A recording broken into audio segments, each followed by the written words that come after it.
ಹೃದಯ ದಿನ ಇವತ್ತು ಮಾತನಾಡಬೇಕು. ನಮ್ಮ ಮಕ್ಕಳನ್ನು ಉದ್ದೇಶಿಸಿ ಅವ್ರ ಹಾರ್ಟ್ ಅನ್ನು ಯಾವ ರೀತಿ ಕೇರ್ ತಗೋಬೇಕು, ಯಾವ ರೀತಿ ನೋಡ್ಕೋಬೇಕು ಅನ್ನೋ ದೃಷ್ಟಿಯಿಂದಾಗಿ ನಾವು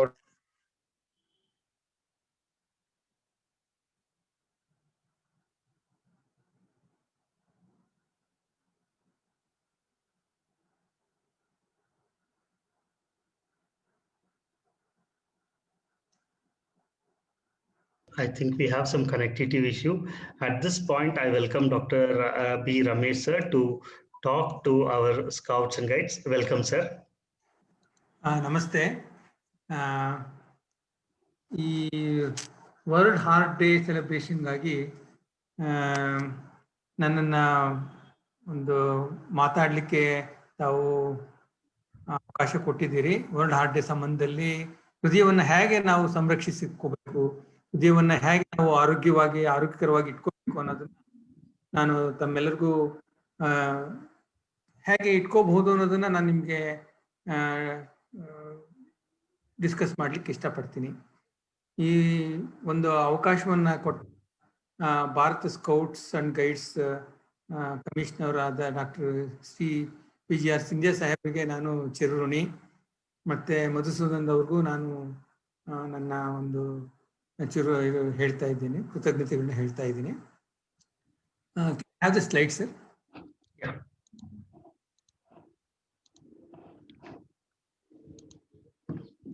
ನೆಕ್ಸ್ಟ್ ಪ್ಲೀಸ್. ಹೃದಯವನ್ನ ನಾವು ಆರೋಗ್ಯಕರವಾಗಿ ಇಟ್ಕೋಬೇಕು. ಹೃದಯ ಅನ್ನೋದು ಒಂದು ಬಹಳ ಮುಖ್ಯವಾದ ಅಂಗ ಹೃದಯ ದೇಹದಲ್ಲಿ ಅಂತ ಹೇಳಿದ್ರೆ ತಪ್ಪಾಗ್ಲಾರ್ದು. ಅದು ಹುಟ್ಟಿದ ಆರಂಭ ಅಂದ್ರೆ ಬರ್ತ್ ಬೈ ತಾಯಿಯ ಗರ್ಭದಲ್ಲಿ ಇರ್ಬೇಕಾದ್ರೆ ಅದು ಕೆಲಸ ಶುರು ಮಾಡುತ್ತೆ.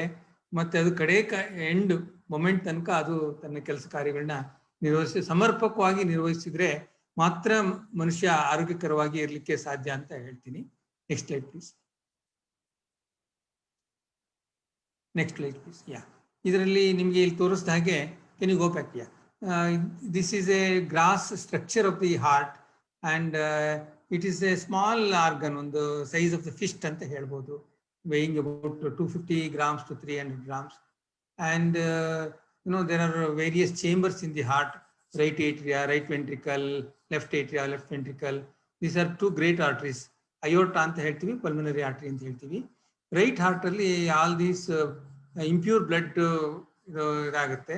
ಅದು ಇಂಪ್ಯೂರ್ ಬ್ಲಡ್ ಇಂದ ಬ್ಲಡ್ ಈ ಪಲ್ಮನರಿ ಆರ್ಟರಿ ಮುಖಾಂತರ ಲಂಗ್ಸ್ ಗಳಿಗೆ ಹೋಗ್ಬಿಟ್ಟು ಅಲ್ಲಿ ಪ್ಯೂರಿಫೈ ಆಗಿ ಲೆಫ್ಟ್ ಸೈಡ್ ಬಂದು ಲೆಫ್ಟ್ ಏಟ್ರಿಯಾ ಮುಖಾಂತರ ಬಂದು ಲೆಫ್ಟ್ ವೆಂಟ್ರಿಕಲ್ ಮತ್ತೆ ಅಯೋರ್ಟಾಗಿ ಬರುತ್ತೆ. Next slide please. ಈಗ the profile of heart attack ನ ನಾವು ವಿಶ್ಲೇಷಿಸೋದಾದ್ರೆ ಇದರ ಇನ್ಸಿಡೆನ್ಸ್ ಬಹಳ ದಿನೇ ದಿನೇ ಜಾಸ್ತಿ ಆಗ್ತಾ ಇದೆ. ಈಗ 1916 ಅಲ್ಲಿ it was about 4% in a urban population like Bangalore. Now it is nearly I think 15 to 20% of the 2001 ಅಲ್ಲಿ ಇಟ್ ವಾಸ್ 13%, and in 2020 ಅದು it is not less than 20% of the adult population in a urban city like Bangalore must be having this coronary artery disease, we suspect. Not only that, ಇದು rural ಏರಿಯಾಗೂ ಅದು penetrate ಆಗಿದೆ ಅಂತ ಹೇಳಲಿಕ್ಕೆ ನನಗೆ ಬಹಳ ಬೇಜಾರಾಗುತ್ತೆ. Rural areas ಅಲ್ಲೂ ಈ ಹೃದಯಕ್ಕೆ ಸಂಬಂಧಪಟ್ಟ ತೊಂದರೆ, ಹೃದಯಾಘಾತ, ಇವುಗಳ ತೊಂದರೆ ಕ್ರಮೇಣ ದಿನೇ ದಿನೇ ಜಾಸ್ತಿ ಆಗ್ತಾ ಇದೆ ಅಂತ ನಾನು ನಿಮಗೆ ಇಲ್ಲಿ ಹೇಳಲಿಕ್ಕೆ ಇಷ್ಟಪಡ್ತೀನಿ. Next slide please.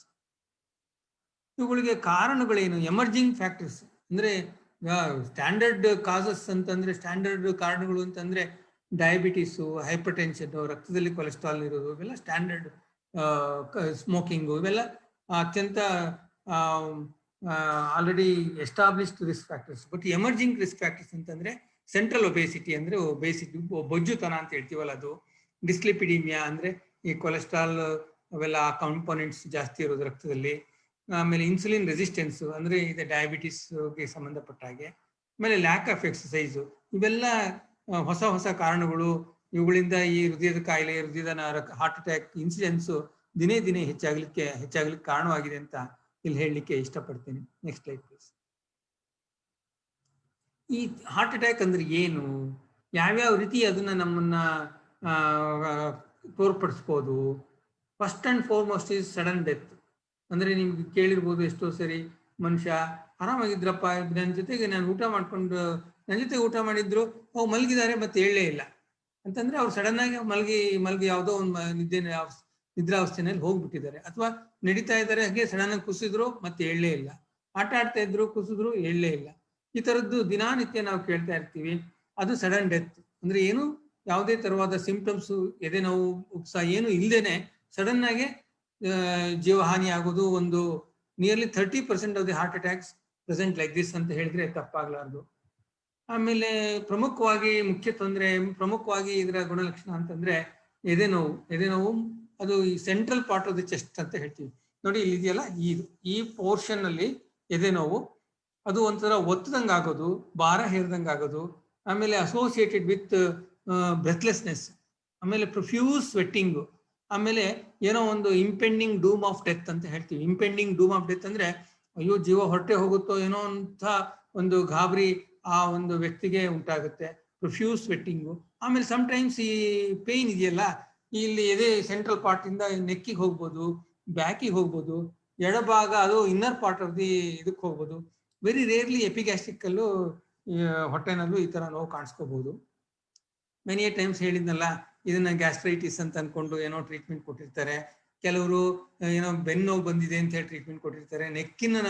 ಕತ್ತಿನ ನೋವು ಬಂದಿದೆ ಅಂತ ಹೇಳಿ ಟ್ರೀಟ್ಮೆಂಟು. ಹಾಗಾಗಿ ಅದು ಬಹಳ ಸರಿ ಡಯಾಗ್ನೋಸಿಸ್ ಮಿಸ್ ಆಗೋ ಸಾಧ್ಯತೆ ಬಹಳ ಜಾಸ್ತಿ ಇರುತ್ತೆ. ಇದು ಒಂದು ರೀತಿಯ, at least some symptoms are there. ಇನ್ನು ಒಂದು 20-25% ಆಫ್ ದ ಟೈಮ್ಸ್ ಯಾವುದೇ ಗುಣಲಕ್ಷಣ ಇಲ್ದೇನೆ, ಯಾವುದೇ ಮನುಷ್ಯನಿಗೆ ಪರ್ಸೀವ್ ಆಗದೇನೆ ಹಾರ್ಟ್ ಅಟ್ಯಾಕ್ ಆಗೋ ಸಾಧ್ಯತೆ ಇರುತ್ತೆ. ಇದಕ್ಕೆ ಸೈಲೆಂಟ್ ಹಾರ್ಟ್ ಅಟ್ಯಾಕ್ ಅಂತ ಹೇಳ್ತೀವಿ. ಅಂದ್ರೆ ಈ ಸೈಲೆಂಟ್ ಹಾರ್ಟ್ ಅಟ್ಯಾಕ್ ಹೆಂಗ್ ಗೊತ್ತಾಗುತ್ತೆ? ಯಾವುದೋ ಕಾರಣಕ್ಕಾಗಿ ಒಂದು ECG ಮಾಡ್ತೀವೋ, ಏನೋ ಒಂದು ಎಕೋ ಮಾಡ್ತೀವಿ, ಆ ಟೈಮಲ್ಲಿ ಅಯ್ಯೋ ECG ಅಬ್ನಾರ್ಮಲಿಟಿ ಇದೆಯಲ್ಲ, ಯಾವಾಗ ನಿಮ್ಗೆ ಹೃದಯಾಘಾತ ಆಗಿರ್ಬೇಕು, ನಿಮ್ಗೆ ಗೊತ್ತೇ ಆಗಿಲ್ಲ ಅಂತ ಹೇಳ್ತಾರೆ. ಇದನ್ನು ಸರ್ವೇ ಸಾಮಾನ್ಯ. ಇದು 1/4 of the heart attacks can manifest like this. ಇದು ಬಹಳ ಜಾಸ್ತಿಯಾಗಿ ಈ ಮಧುಮೇಹ ರೋಗ ಅಂದ್ರೆ ಡಯಾಬಿಟಿಸ್ ಇರೋರಲ್ಲಿ ಕಂಡು ಬಂದಿರುತ್ತೆ. ಆದ ಕಾರಣ ಸೈಲೆಂಟ್ ಹಾರ್ಟ್ ಅಟ್ಯಾಕ್ ಕೆಲವೊಂದ್ಸರಿ ಜೀವಕ್ಕೆ ಅಪಾಯ ತಂದೊಡ್ಬಹುದು. ಇದನ್ನು ನಾವು ಗಮನದಲ್ಲಿ ಇಟ್ಕೋಬಹುದು. ಒಂದು sudden death, second symptoms chest pain, breathlessness. Typical symptoms burning discomfort in the chest, ಎದೆ ಭಾರ ಆದಂಗೆ ಆಗೋದು, ಎದೆ ಉರಿದಂಗೆ ಆಗೋದು, ಲಾಸ್ಟಿಂಗ್ ಫಾರ್ 20-30 ಮಿನಿಟ್ಸ್ ಅಂತಂದ್ರೆ ದಯವಿಟ್ಟು ನಿರ್ಲಕ್ಷ್ಯ ಮಾಡಬೇಡಿ. ತಕ್ಷಣ ಹತ್ತಿರದ ಆಸ್ಪತ್ರೆಗೆ ಹೋಗ್ಬಿಟ್ಟು ಒಂದು ECG ಮಾಡಿಸ್ಕೊಂಡು, ಒಂದು ರಕ್ತ ಪರೀಕ್ಷೆ ಮಾಡಿಸ್ಕೊಂಡು, ಅದೇನು ಹೃದಯಕ್ಕೆ ಸಂಬಂಧಪಟ್ಟಿದ್ದು ಹೌದೋ ಅಲ್ಲೋ ಅನ್ನೋದನ್ನ ನಾವು ಚೆಕ್ ಮಾಡ್ಕೊಳ್ಳೋದು ಒಳ್ಳೇದು. Next slide please. ಅಂದ್ರೆ ಹಾರ್ಟ್ ಅಟ್ಯಾಕ್ ಆದಾಗ ಏನಾಗುತ್ತೆ ಅಂತಂದ್ರೆ, there is a damage to the heart muscle due to rapid and sudden stoppage of blood supply to the heart muscle. ಈಗ ನೋಡಿ, ಹಾರ್ಟಿಗೆ ರಕ್ತ ಸಪ್ಲೈ ಮಾಡ್ಲಿಕ್ಕೆ ಇವು ಕರೋನರಿ ಆರ್ಟರಿಗಳು ಅಂತ ಹೇಳ್ತೀವಿ. ಈ ನಾಳಗಳಲ್ಲಿ ಸಂಪೂರ್ಣ ರಕ್ತ ಸಂಚಾರ ಸ್ಥಲಿತವಾಗಿ ಅಂದ್ರೆ ನಿಂತು ಹೋಗ್ಬಿಟ್ಟು ಆ ಹೃದಯದ ಮಾಂಸಖಂಡಗಳು ರಕ್ತ ಸಂಚಾರ ಇಲ್ಲದೇನೆ ಅವು ಡೆತ್ ಆಗುತ್ತೆ. ಅವಾಗಲೇ ಹೃದಯಾಘಾತ ಆಗೋದು. Normally heart is supplied by A pair of coronary arteries. Next slide please. As the fat accumulates in the heart, ಅಂದ್ರೆ ಈ ರಕ್ತನಾಳಗಳ ಒಳಪದರದಲ್ಲಿ ಫ್ಯಾಟ್ ಡೆಪಾಸಿಟ್ ಆದಾಗೆ blood supply to the coronary arteries is progressively diminished. ಅಂದ್ರೆ overnight ಆಗ್ಬೋದು, sudden ಆಗಿ ಆಗೋದಿಲ್ಲ, ಇದು ಗ್ರಾಜುಯಲಿ ಆಗುತ್ತೆ. ಬಟ್ ಹಾರ್ಟ್ ಅಟ್ಯಾಕ್ ಆದಾಗ ಸಡನ್ ಆಗಿ ಅದು ಒಂಥರ ಎರಪ್ಷನ್ ತರ ಆಗ್ಬಿಟ್ಟು ಅಲ್ಲಿ ಸಡನ್ ಆಗಿ ಬ್ಲಾಕೇಜ್ ಆಗಿರುತ್ತೆ. So patient gets first and ಮುಖ್ಯ ಸಿಂಪ್ಟಮ್ಸ್ ಅಂತಂದ್ರೆ, ಈ ರೋಗಿಗಳಿಗೆ ವಾಕ್ ಮಾಡಿದಾಗ, ಏನಾದ್ರು ಕೆಲಸ ಮಾಡಿದಾಗ, ಎಕ್ಸರ್ಟ್ ಮಾಡಿದಾಗ, ಅಥವಾ ಏನೋ ಒಂದು ಎಮೋಷನ್ ಎಕ್ಸೈಟ್ಮೆಂಟ್ ಆದಾಗ, ಅಥವಾ ಭಾರ ಹಿಡ್ಕೊಂಡು ದೂರ ನಡೆದಾಗ, ಅಥವಾ ಒಂದು ಈ ಪಾವಟಿಗೆ ಹತ್ತಿದಾಗ ಎದೆ ಮಧ್ಯಭಾಗದಲ್ಲಿ ಭಾರ ಏರಿದಂಗೆ ಆಗೋದು, ಬ್ರೆತ್ಲೆಸ್ನೆಸ್ ಅನ್ಸೋದು, ಇವುಗಳು ಈ ರೋಗದ ಪ್ರಥಮ ಲಕ್ಷಣಗಳು ಅಂತ ಹೇಳಿದ್ರೆ, ಇನಿಷಿಯಲ್ ಸಿಂಪ್ಟಮ್ಸ್ ಅಂತ ಹೇಳಿದ್ರೆ ತಪ್ಪಾಗಲಾರದು. ಇದಕ್ಕೆ ನಾವು ಆಂಜೈನಾ ಅಂತ ಹೇಳ್ತೀವಿ. ಅದೇ ಈ ನೋವು ಏನ್ ಹೇಳಿದ್ನಲ್ಲ, ಡಿಸ್ಕ್ರೈಬ್ ಮಾಡಿದ್ನಲ್ಲ, ಅದು ಸಾಮಾನ್ಯ 2-5 ನಿಮಿಷ ಅಷ್ಟೇ ಇರುತ್ತೆ. ಬಟ್ ಅದು 20 ನಿಮಿಷ 30 ನಿಮಿಷಗಳಿಗಿಂತ ಜಾಸ್ತಿ ಇದೆ. ಎಷ್ಟು ತಗೊಂಡ್ರು ಆ ನೋವು ಕಡಿಮೆ ಆಗ್ತಿಲ್ಲ. ಆ ನೋವಿನ ಜೊತೆಗೆ ಒಂಥರ ಪ್ರೊಫ್ಯೂಸ್ ಸ್ವೆಟ್ಟಿಂಗ್ ಆಗ್ತಿದೆ, ಬಹಳ ಸುಸ್ತಾಗ್ತಾ ಇದೆ. ಹಾಗಾಯ್ತು ಅಂತಂದ್ರೆ ಅದು ಹೃದಯಾಘಾತದ ನೋವಿರಬೇಕು. ಇನಿಷಿಯಲ್ ಸಿಂಪ್ಟಮ್ಸ್ ಆಂಜೈನಾ ಅಂದ್ರೆ ಅದು ನೋವು ಮಾಡ್ತಿರೋ ಕೆಲಸ ನಿಲ್ಸಿದ ತಕ್ಷಣ ಆಂಜೈನಾ ಪೇನ್ ಕಮ್ಮಿ ಆಗುತ್ತೆ. 2-5 ನಿಮಿಷದೊಳಗೆ ಅದು ಶಮನವಾಗುತ್ತೆ. ಬಟ್ ಆದ್ರೆ ಹೃದಯಾಘಾತದ ನೋವು ಇದೆಯಲ್ಲ, ಅದು ಯಾವುದೇ ಕಾರಣಕ್ಕೂ ಅದು ನಿಲ್ಲೋದಿಲ್ಲ, ಅದು ಜಾಸ್ತಿ ಆಗ್ತಾನೆ ಹೋಗುತ್ತೆ. ಒಬ್ಬ ಮನುಷ್ಯ ತನ್ನ ಜೀವನದಲ್ಲಿ ಅನುಭವಿಸಬಹುದಾದ ಅತ್ಯಂತ ವಿಷಮವಾದ ಅಂದ್ರೆ ತೀರಾ ಕಾಂಪ್ಲಿಕೇಟೆಡ್ ಪೇಯ್ನ್ ಅಂತಂದ್ರೆ ಹೃದಯಾಘಾತದ ಪೇಯ್ನ್ ಅಂತ ಹೇಳ್ತೀವಿ. ಸಮ್ಟೈಮ್ಸ್ ನಾವು ದೀಪಾವಳಿಲಿ ಕೆಲವರಿಗೆ ಫೈರ್ ಕ್ರಾಕರ್ಸ್ ಇಂದ ಸುಟ್ಕೊಂಡ್ ಬಂದಿರೋರು ಹೃದಯಾಘಾತಕ್ಕೆ ಬಂದಿರೋರು ಇದ್ದಾರೆ. ಅವ್ರಿಗೆ ನಾನು ಕೇಳಿದ್ದೀನಿ, ಯಾವ ಈ ಬರ್ನಿಂಗ್ ಇದು ನಿಮ್ಗೆ ಸುಟ್ಟು ನೋವು ಜಾಸ್ತಿ ಇದೆಯೋ ಅಥವಾ ಎದೆ ನೋವು ಜಾಸ್ತಿ ಇದೆಯೋ ಅಂತ ಕೇಳಿದ್ರೆ ಅವ್ರು ಹೇಳ್ತಾರೆ ಎದೆ ನೋವು ಜಾಸ್ತಿ ಇದೆ sir. You can imagine the severity of the pain a person sustains during a heart attack process. Next please. So ಆದಾಗ ಏನ್ ಮಾಡ್ಬೇಕು ಈ ಪ್ರೋಟೋಕಾಲ್, ಇದು SJIC ಅಂದ್ರೆ ನಮ್ಮ ಈ ಪ್ರಪಂಚದಲ್ಲೇ ಅತ್ಯಂತ ಹೆಸರುವಾಸಿಯಾದ ಸಂಸ್ಥೆ Shri Jayadeva institute of cardiology. ಅಲ್ಲಿ ನಾನು 30 ವರ್ಷ ಪ್ರಾಧ್ಯಾಪಕನಾಗಿ ಸೇವೆ ಸಲ್ಲಿಸಿದ್ದೀನಿ. ಅದರದ್ದು ಒಂದು ಪ್ರೋಟೋಕಾಲ್ ಇದು. ಈಗ ಮೊದಲು ಫಸ್ಟ್ ಸಿಂಪ್ಟಮ್ ರೆಕಗ್ನಿಷನ್ ಅಂದ್ರೆ ಆ ವ್ಯಕ್ತಿಗೆ ಏನೋ ಏನಕ್ಕೆ ಬರ್ತಿದೆ ಅನ್ನೋದು ಒಂದು ಅರಿವಾಗಬೇಕು. ಏನು ಹೇಳಿದ್ರೆ ಗ್ಯಾಸ್ಟ್ರೈಟಿಸ್ ಅನ್ನೋದು ಅದು ಅನ್ನೋದು ಇಲ್ಲ ಬಿಡು ಅಂತ ಅನ್ನೋದು, ನನ್ಗೇನೂ ತೊಂದರೆ ಆಗೇ ಇಲ್ಲ ಅಂತ ನಾವು ಸೆಲ್ಫ್ ಡಿನೈಯಲ್ ಅಂತ ಹೇಳ್ತೀವಿ. ಇವುಗಳನ್ನ ನಾವು ಮಾಡ್ಲಿಕ್ಕೆ ಹೋಗ್ಬಾರ್ದು. ಹೀಗೆ ಅದನ್ನ ಆ ಸಿಂಪ್ಟಮ್ಸ್ ಇದ್ದಾಗ ನಾನು ಹೇಳಿದ್ನಲ್ಲ ಈ ತರ ಈಗ ಇದೇನೋ ಆ ಸಿಂಪ್ಟಮ್ಸ್ ಇರೋ ವ್ಯಕ್ತಿ, ಅದರಲ್ಲೂ ಈ ರಿಸ್ಕ್ ಫ್ಯಾಕ್ಟರ್ಸ್ ಇರುವಂತಹ ವ್ಯಕ್ತಿ, ಸ್ಮೋಕರ್ಸ್ ಆಗಿರ್ಬೋದು, ಡಯಾಬಿಟಿಕ್ ಇರ್ಬೋದು, ಹೈಪರ್ಟೆನ್ಸಿವ್ ಇರ್ಬೋದು, 50 ವರ್ಷ ಮೇಲ್ಪಟ್ಟ ಯಾವುದೇ ಒಬ್ಬ ಅಡಲ್ಟ್ ವ್ಯಕ್ತಿ ಇರಬಹುದು, ಅವ್ರಿಗೆ ಈ ತರ ಸಿಂಪ್ಟಮ್ಸ್ ಇದ್ದಾಗ ಅದನ್ನ ಯಾವತ್ತೂ ನೆಗ್ಲೆಕ್ಟ್ ಮಾಡಬಾರ್ದು. ತಕ್ಷಣ ಒಂದು ಫೋನ್ ಮಾಡಬೇಕು, ಇಲ್ಲ ಹತ್ತಿರದ ಹೃದಯ ಹಾರ್ಟ್ ಹಾಸ್ಪಿಟಲ್ ಇದ್ರೆ ಅಲ್ಲಿ ಹೋಗಿ ಏನ್ ಮಾಡ್ಬೇಕು, ಒಂದು ಆಂಬ್ಯುಲೆನ್ಸ್ ಕರಿಬೇಕಾಗುತ್ತೆ. ನಾವು ಮನೆಯಲ್ಲಿ ಏನಾದ್ರೂ ಒಂದು ಪ್ರಥಮ ಚಿಕಿತ್ಸೆ ಮಾಡ್ಬೋದಾ? ಖಂಡಿತ ಇದು ಸಾಧ್ಯನೇ ಇಲ್ಲ. ಯಾವ ಪ್ರಥಮ ಚಿಕಿತ್ಸೆನೂ ಮಾಡಕ್ ಆಗೋದಿಲ್ಲ. ದಯವಿಟ್ಟು ಹತ್ತಿರದ ಆಸ್ಪತ್ರೆಗೆ ಎಮರ್ಜೆನ್ಸಿ ಕರ್ಕೊಂಡು ಹೋಗೋದು ಬಹಳ ಒಳ್ಳೆಯದು ಅಂತ ನಾನು ಹೇಳ್ತೀನಿ. ಇಲ್ಲಿ ಒಂದು ಹಾಸ್ಪಿಟ್ಲಿಗೆ ಬಂದ ಮೇಲೆ ಅಲ್ಲಿ ಏನಾಗುತ್ತೆ ಅಂದ್ರೆ, ನೆಕ್ಸ್ಟ್ ಪ್ಲೀಸ್, ಈಗ ಹಾರ್ಟ್ ಅಟ್ಯಾಕ್ ಆದಾಗ ಏನಾಗುತ್ತೆ ಅಂದ್ರೆ, ಈಗ ನೋಡಿ ಇಲ್ಲಿ ಕಾಣುತ್ತಲ್ಲ, ಇಲ್ಲಿ ರಕ್ತ ಹೆಪ್ಪುಗಟ್ಟಿರುತ್ತೆ. ಈ ಹೆಪ್ಪುಗಟ್ಟಿರುವಂತ ಜಾಗದಲ್ಲಿ ರಕ್ತ ಸಂಚಾರ ಇಲ್ಲಿ ಇರೋದಿಲ್ಲ. ಆದ ಕಾರಣ ಇದು ಹಾರ್ಟ್ ಮಸಲು ಸಡನ್ ಆಗಿ ಡ್ಯಾಮೇಜ್ ಆಗುತ್ತೆ. Next please.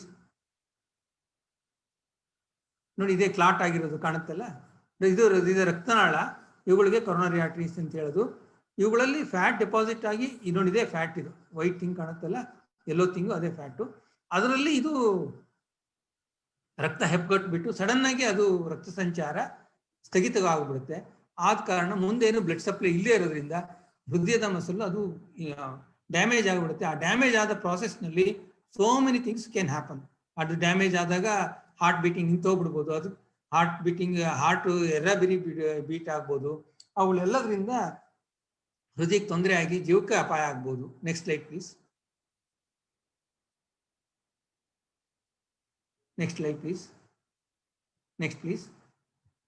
ಈಗ ಡಯಾಗ್ನೋಸಿಸ್ ಹೇಗೆ ಮಾಡೋದು? Next please. ಒಂದು ECG ಮಾಡಬೇಕಾಗುತ್ತೆ. ECG ಎಲ್ಲ ಹಾಸ್ಪಿಟಲ್ಗಳಲ್ಲಿ ಇದ್ದೇ ಇರುತ್ತೆ. ECG ಮಾಡೋದ್ರಿಂದ ಬಹಳ ಸರಿ ಗೊತ್ತಾಗುತ್ತೆ. ಬಟ್ ಏನಾಗುತ್ತೆ, ಕೆಲವೊಂದ್ಸರಿ ಇನಿಷಿಯಲ್ ಫೇಸಲ್ಲಿ ECG ನಾರ್ಮಲ್ ಇರ್ಬೋದು, ಅಥವಾ ತೀರಾ ಸರಿಯಾದ ಒಂದು ಮಾಹಿತಿ ಕೊಡದೇ ಇರ್ಬೋದು. ಬಹಳ ಸೆನ್ಸಿಟಿವ್ ಟೆಸ್ಟ್ ಅಂತಂದ್ರೆ ಬ್ಲಡ್ ಟೆಸ್ಟ್ಗಳು ಅಂತ ಹೇಳ್ತೀವಿ. ಕಾರ್ಡಿಯಾಕ್ ಎನ್ಸೈಮ್ಸ್, ಟ್ರೋಪೋನಿನ್ ಐ ಅಂತ ಹೇಳಿ ಒಂದು ಪರೀಕ್ಷೆ ಮಾಡ್ತೀವಿ. ಅದು ಬಹಳ ಸೆನ್ಸಿಟಿವ್ ಟೆಸ್ಟು. ಅದನ್ನ ನಾವು ಈ ಮಾಡೋದ್ರಿಂದ 10 ನಿಮಿಷದಲ್ಲಿ ನಮಗೆ ರಿಪೋರ್ಟ್ ಸಿಕ್ಕೋಗ್ಬಿಡುತ್ತೆ. ಅದು ಮಾಡೋದ್ರಿಂದ ನಮಗೆ ಅದು ಹೃದಯಾಘಾತ ಆಗಿದೆಯೋ ಇಲ್ಲ ಅನ್ನೋದು ಕನ್ಫರ್ಮ್ ಆಗುತ್ತೆ. ಏನಾಗುತ್ತೆ, ಒಬ್ಬ ವ್ಯಕ್ತಿ ಎದೇನೋ ಅಂತ ಹೋದಾಗ ಇನಿಷಿಯಲಿ ECG ಮಾಡ್ತಾರೆ, ಒಂದು ಟ್ರೋಪೋನಿನ್ ಮಾಡ್ತಾರೆ. ಅದು ಕೆಲವೊಂದು ಸರಿ ಅದು ಆ ಒಂದು ಸ್ವಲ್ಪ ಕ್ವಿಕ್ ಆಗಿ ಹೋಗ್ಬಿಟ್ರೆ ವಿದಿನ್ 30 ಮಿನಿಟ್ಸ್ 45 ಮಿನಿಟ್ಸ್ ಹೋದ್ರೆ ಯಾವುದ್ರಲ್ಲೂ ಬದಲಾವಣೆ ಇಲ್ಲದೆ ಇರೋ ಸಾಧ್ಯತೆ ಇರುತ್ತೆ. ಆದ ಕಾರಣ ಏನ್ ಮಾಡ್ಬೇಕು ಅಂತಂದ್ರೆ, 1 ಅವರ್ ಅಥವಾ 2 ಅವರ್ಸ್ ಬಿಟ್ಬಿಟ್ಟು ECGನ ಮತ್ತೆ ರಿಪೀಟ್ ಮಾಡಬೇಕು, ಮತ್ತೆ ಬ್ಲಡ್ ಟೆಸ್ಟ್ ರಿಪೀಟ್ ಮಾಡಿ ಆಮೇಲೆ ನಾವು ಕನ್ಫರ್ಮ್ ಮಾಡ್ಕೋಬೇಕಾಗುತ್ತೆ. ಸೊ ಒಂದು ಫಸ್ಟ್ ECG ಮತ್ತೆ ಬ್ಲಡ್ ಟೆಸ್ಟ್ ನಾರ್ಮಲ್ ಇದ್ರೂ ನಾವು 1 or 2 ಅವರ್ಸ್ 3 ಅವರ್ಸ್ ಆ ಎದೆನೋವಿನಿಂದ ಬಳಲುತ್ತಿರುವ ರೋಗಿನ ಎಮರ್ಜೆನ್ಸಿ ಡಿಪಾರ್ಟ್ಮೆಂಟ್ ಅಲ್ಲಿ ಅಬ್ಸರ್ವೇಷನ್ಗಾಗಿ ಇಟ್ಕೊಂಡು 2 ಅವರ್ಸ್ ಅಥವಾ 3 ಅವರ್ಸ್ ಬಿಟ್ಟು ಮತ್ತೆ ಅದನ್ನ ರಿಪೀಟ್ ಮಾಡಿಬಿಟ್ಟು ಕಾರ್ಡಿಯಾಕ್ ಎನ್ಸೈಮ್ಸ್ನೂ ರಿಪೀಟ್ ಮಾಡಬೇಕಾಗುತ್ತೆ, ECGನೂ ರಿಪೀಟ್ ಮಾಡಬೇಕಾಗುತ್ತೆ. ಒಂದು ಅಟ್ಲೀಸ್ಟ್ ಒಂದು 4 hours ಅಬ್ಸರ್ವ್ ಮಾಡಿಬಿಟ್ಟು ಕಳ್ಸ್ಕೊಡ್ಬೇಕಾಗುತ್ತೆ. ಹಾಗೆಯೇ ಯಾವತ್ತೂ ಎಮರ್ಜೆನ್ಸಿಗೆ ಬಂದ ವ್ಯಕ್ತಿಯನ್ನ ನಾವು ವಾಪಸ್ ಕಳಿಸ್ಕೊಡ್ಬಾರ್ದು. ಸಮ್ಟೈಮ್ಸ್ ಎಕೋಕಾರ್ಡಿಯೋಗ್ರಾಮ್ ಅವನ್ನೆಲ್ಲ ಮಾಡಬೇಕಾಗುತ್ತೆ, ಮಾಡ್ತೀವಿ. ಸಾಮಾನ್ಯವಾಗಿ ಈ ಥರ ಎದೆನೋವು ಬಂದವ್ರಿಗೆ ಎಕೋಕಾರ್ಡಿಯೋಗ್ರಾಮ್ ಅಂದರೆ ಹೃದಯವನ್ನ ಒಂದು ಸ್ಕ್ಯಾನಿಂಗ್ ಮಾಡಿ ನೋಡ್ತೀವಿ. ಆಮೇಲೆ ಇವು ECG ಅಬ್ನಾರ್ಮಲಿಟಿ ಇದ್ದು ಕಾರ್ಡಿಯಾಕ್ ಎಂಜೈಮ್ಸ್ ಅಬ್ನಾರ್ಮಲಿಟಿ ಇದ್ರೆ ಫೈನಲ್ ಇನ್ವೆಸ್ಟಿಗೇಷನ್ ಅಂತಂದ್ರೆ ಆಂಜಿಯೋಗ್ರಾಮ್. ಆಂಜಿಯೋಗ್ರಾಮ್ ಅಂದ್ರೆ ಏನು ಹೇಳ್ತೀನಿ ಆಮೇಲೆ. Next slide please. Next slide please. Next slide. ಇದೆ ECG showing heart attack. Next slide please. ಇದೆ ಆಂಜಿಯೋಗ್ರಾಮ್ ಅಂದ್ರೆ ಇವು ಹೃದಯದ ಕರೋನರಿ ರಕ್ತನಾಳಗಳಿಗೆ ನಾವು ಒಂದು ಟ್ಯೂಬ್ ಕಳಿಸ್ಬಿಟ್ಟು ಫೋಟೋಸ್ ಹೊಡ್ಕೋತೀವಿ. ಇದು ಎಡಗಡೆ ನಾಳ, ಇದು ಬಲಗಡೆ ನಾಳ. ಮುಖ್ಯವಾಗಿ 3 ರಕ್ತನಾಳಗಳಿರುತ್ತೆ. ಒಂದು ಲೆಫ್ಟ್ ಆಂಟಿಯರ್ ಡಿಸೆಂಡಿಂಗ್ ಆರ್ಟ್ರಿ, ಇನ್ನೊಂದು ಸರ್ಕಂಫ್ಲೆಕ್ಸ್ ಆರ್ಟ್ರಿ, ಇದು ರೈಟ್ ಕೊರೋನರಿ ಆರ್ಟ್ರಿ. ಇವೇ 3 ನಾಳಗಳು. ಇವು 3 ನಾಳಗಳು ಸೈಜ್ ಎಷ್ಟಿರುತ್ತೆ ಅಂದ್ರೆ ಒಂದು 3 to 4 millimeters, sometimes 3.5 to 4 millimeters ಇರುತ್ತೆ ಹೆಲ್ದಿ ಆಗಿದ್ರೆ. They are very important. ಈ ನಾಳಗಳ ಒಳಗಡೆನೆ ಕೊಬ್ಬು ಶೇಖರಣೆಯಾಗಿ ಹೃದಯಾಘಾತ ಆಗೋದು. Next slide please. ನೋಡಿ, ಇದೆ ಈ ನಾಳಗಳ ಒಳಗಡೆ ಇನ್ನರ್ ಇದು ಲುಮೆನ್. ಈಗ ಒಂದು ಟ್ಯೂಬ್ ಅಲ್ಲಿ ಏನಾದ್ರು ಕೊಳಚೆ ಸೇರ್ಕೊಂಡ್ರೆ ಹೇಗೆ ಬ್ಲಾಕ್ ಆಗುತ್ತೋ ಅದೇ ತರ ಈಗ ಆಗೋದು. ನೋಡಿ, ಇದು fat deposits. Yellow things are fat deposits. ಅದರ ಮೇಲೆ ರಕ್ತ ಹೆಪ್ಪುಗಟ್ಬಿಟ್ಟು ರಕ್ತ ಸಂಚಾರಕ್ಕೆ ಅಡಚಣೆ ಆಗುತ್ತೆ, ಅವಾಗಲೇ ಹೃದಯಾಘಾತ ಆಗೋದು. ಸೊ ದಿಸ್ ಇಸ್ ಈ ನಾಳಗಳ ಒಳಗಡೆ ಕೊಬ್ಬು ಶೇಖರಣೆ ಆಗೋದಕ್ಕೆ ನಾವು ಅಥಿರೋಸ್ಕ್ಲೆರೋಸಿಸ್ ಅಂತ ಹೇಳ್ತೀವಿ. ಅಥಿರೋಸ್ಕ್ಲೆರೋಸಿಸ್ ಆಗಿ 60-70% ಬ್ಲಾಕ್ ಇದ್ದಾಗ ಮನುಷ್ಯ ಓಡಾಡಿದಾಗ ಎದೆನೋವು ಕಾಣ್ಕೊಳ್ಳುತ್ತೆ. ಆಮೇಲೆ ಅದೇ 90%, 99% ಆಗಿ ಆಮೇಲೆ ಅಲ್ಲೇ ಒಳಗಡೆ ರಕ್ತ ಹೆಪ್ಪುಗಟ್ಟಿದಾಗ ಹಾರ್ಟ್ ಅಟ್ಯಾಕ್ ಆಗಿ ಪರಿವರ್ತನೆ ಆಗುತ್ತೆ. That is a serious, most serious aspect of coronary artery disease. Next please. ಅದೇ ನೋಡಿ, ಬ್ಲಾಕ್ ಆದಾಗ ಇಲ್ಲಿ ಕಾಣುತ್ತೆ ನೋಡಿ, ಇಲ್ಲೇ ಸಪೋಸ್ ಇಲ್ಲಿ ಬ್ಲಾಕ್ ಆಗ್ಬೋದು, ಇಲ್ಲಿ ಬ್ಲಾಕ್ ಆಗ್ಬೋದು, ಇಲ್ಲಿ ಬ್ಲಾಕ್ ಆಗ್ಬೋದು, ಎಲ್ಲ ಕಡೆ ಬ್ಲಾಕ್ ಆಗ್ಬೋದು. ಬ್ಲಾಕ್ ಅಂದ್ರೆ ಫ್ಯಾಟ್ ಡಿಪಾಸಿಟ್ಸ್ ಆಗಿ ಅವು ಒಳಗಡೆ ರಕ್ತ ಸಂಚಾರಕ್ಕೆ ಅಡಚಣೆ ಆಗುತ್ತೆ. ಆ ಲೂಮೆನ್ ನ್ಯಾರೋ ಆಗುತ್ತೆ, ಲೂಮೆನ್ ನ್ಯಾರೋ ಆಗುತ್ತೆ. That's what happens. Next please. Next slide. So the current goals ಏನಪ್ಪಾ ಅಂತಂದ್ರೆ, ಈಗ ನೋಡಿ, ಫಸ್ಟ್ ಇನಿಷಿಯಲ್ ಒಂದು 2 to 4 hours ಇರುತ್ತಲ್ಲ, ಅದು ಹೈಯೆಸ್ಟ್ ರಿಸ್ಕ್ ಇರುತ್ತೆ. ಎದೆನೋವು ಶುರುವಾದ ಫಸ್ಟ್ 2 hours 3 hours ಇರುತ್ತಲ್ಲ, ಆ ಟೈಮಲ್ಲಿ ಈ ಸಡನ್ ಡೆತ್ಸ್ ಅವೆಲ್ಲ ಆಗೋದು. ಆದ ಕಾರಣ ಅತಿ ಶೀಘ್ರವಾಗಿ ಒಂದು ಹೃದ್ರೋಗ ಆಸ್ಪತ್ರೆ ಅಥವಾ ಈ ತರ ಹಾಸ್ಪಿಟ್ಲಿಗೆ, ಹೃದಯ ರೋಗಿ ಚಿಕಿತ್ಸೆ ಮಾಡುವಂತ ಸೌಲಭ್ಯ ಆಸ್ಪತ್ರೆಗೆ ನಾವು ದಾಖಲಾಗೋದು ಒಳ್ಳೇದು. ಟ್ರೀಟ್ಮೆಂಟ್ ಗೋಲ್ ಏನಪ್ಪಾ ಅಂತಂದ್ರೆ, we have to prevent death by restoring coronary blood flow. ಅದೇನು ಅಂತ ಆಮೇಲೆ ಹೇಳ್ತೀವಿ. Next please. ಸೊ ಇನ್ನು ಹೇಗೆ ಅದನ್ನ ನಾವು ಬ್ಲಾಕ್ ಆಗಿರೋದನ್ನ ನಾವು ಪ್ರಿವೆಂಟ್ ಮಾಡ್ಬೋದು. ಒಂದು ಈ ಥ್ರಾಂಬೋಲೈಟಿಕ್ ಡ್ರಗ್ಸ್ ಅಂತ ಬಹಳ ಪಾಪ್ಯುಲರ್ ಇವು. ಈ ಟೆನೆಕ್ಟೋಪ್ಲೇಸ್ ಅಂತ ಇದೆ, ಸ್ಟೆಪ್ಟೋಕೈನೇಸ್ ಅಂತಿದೆ.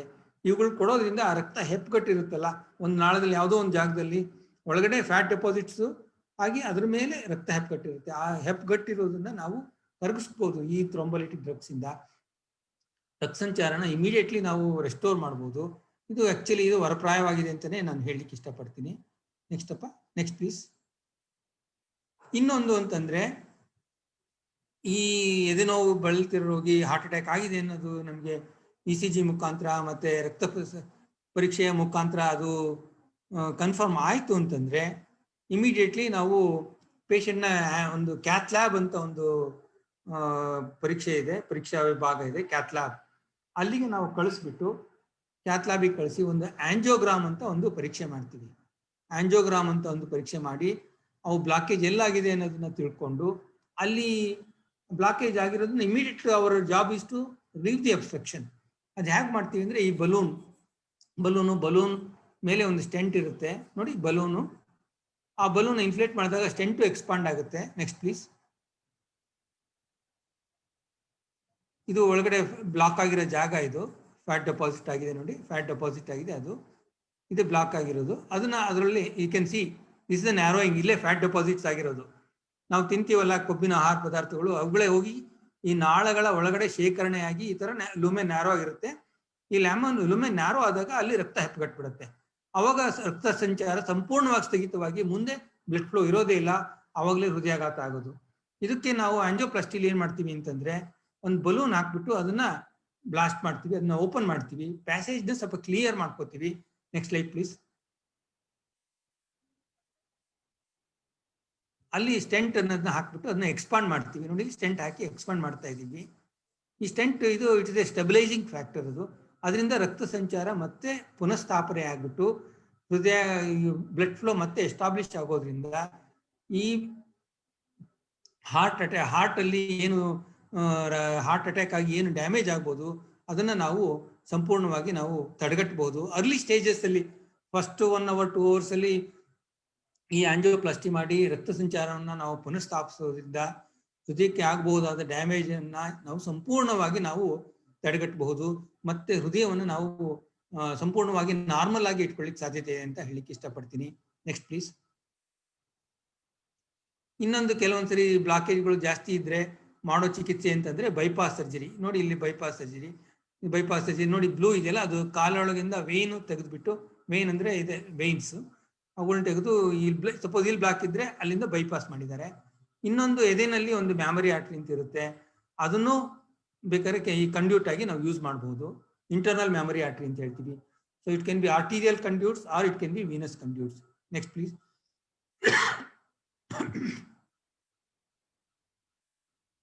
So how to screen these patients for general public ಅಂದ್ರೆ, ಒಂದು ಈ ರಿಸ್ಕ್ ಫ್ಯಾಕ್ಟರ್ಸ್ ಯಾರ್ಯಾರಿಗಿದೆ ಅದನ್ನೆಲ್ಲ ನಾವು ಮೊದಲೇ ಗುರುತಿಸಬೇಕು.